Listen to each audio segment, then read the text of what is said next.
Hey, so I know I'm a little late on this, and I do apologize. You're also going to see that in this video, there's not going to be a intro like there was before. You're going to see definitely just me off the cut here, and I got the light on so you can see me. And Christ, is that bright? But the Calgary Flames have made a trade with these guys, and it's a beautiful deal. I'm really excited for this deal. Holy Christ, that light is bright. What am I doing here? I don't know. But this is Fat Guy Hockey and Wrestling. And in today's video, the topic is the Calgary Flames trade. Dougie Hamilton, Michael Furlan, and Adam Fox, I believe is his name. Okay, I don't think you guys would get that reference. It's a Wrestle Talk reference. But they trade him. They trade them to Carolina. In return, they get the Beast Noah Hannafin, and they get Elias Lindholm. Now, this is a great deal for the Calgary Flames because it gets rid of Dougie Hamilton. If you recall, when Dougie Hamilton first got to the team, he was one of the reasons why Calgary started doing really horrible. It's because when you have a defense core, you only have so many players in your defense core compared to where you have forwards. You have like 12 positions plus a healthy scratch. So you got about 13. Where in defense, you have half that. You only have 6. So defensemen are also paired up they're paired up like with one other person, so they're in pairs. So they get used to playing with that person. They get used to dealing. Holy Christ, this light!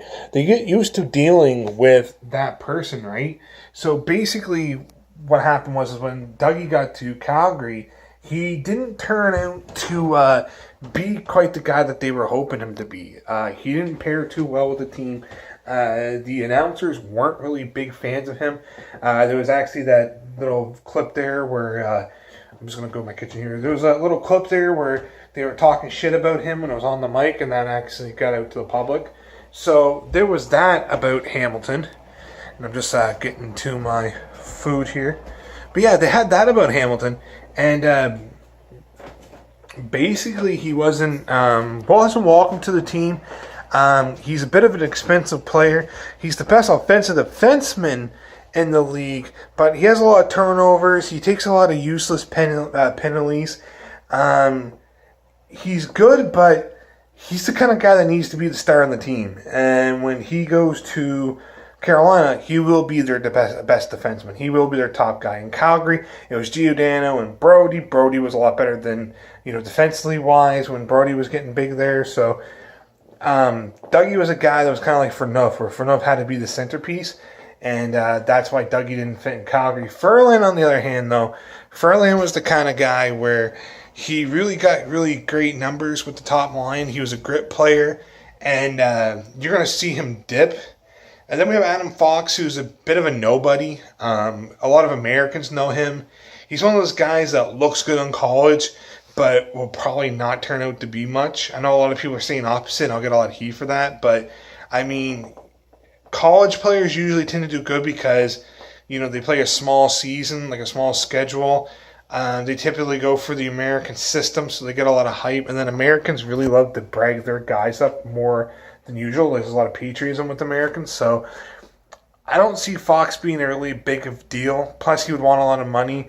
And then the thing in Calgary is Calgary had way too many defensemen that he would just get bumped out. And not only that, but he hasn't played any NHL time, hasn't had any professional hockey experience, as far as I know. So it's not like he's the kind of guy that they're really going to be missing.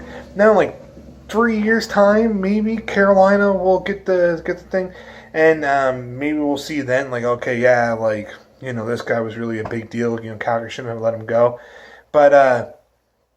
Yeah, this is a good deal. Calgary's coach actually played for Carolina here, so that's a big difference. That's probably why they did the trade. And it's also good because it makes the team younger. Lindholm was a 5th overall in the 2013 first round, so he was actually higher than Monahan. And I think Hannafin was in the 20s or something like that. Hannafin was in the pick. He's only 21, so they got some guys there that are fairly young, and it just makes the core younger. Hamilton was 25, and it just shakes things up. It shakes things up in the locker room, right? And Hannafin's going to try to show himself and prove himself in the Pacific's the higher division. They're actually in a franchise that people give a fuck about, not a franchise that people don't show up to. So he's going to get serious hockey time. He's going to get serious media, bumps, which I think that might hurt him. I just want to check something real quick. Okay, sorry about that. I wasn't sure if I was recording because I hit the button. But yeah, I don't know how Hannafin's going to hold up being in a real hockey market, or in a market where the media is going to pound on you every day. Your name's going to be in the paper. Your name's going to be like on these news reports. People are going to recognize you in the bars. People are going to know where you live. People are going to come outside your hotel or at the place asking for autographs. I don't know how he would handle that. But I think on a plus side, Lindholm is going to be there. I think he's going to be more like a second or third line guy. He's going to add some glue to the team. He's going to be, like a fixture kind of guy, like the beefy part of it, but not the star.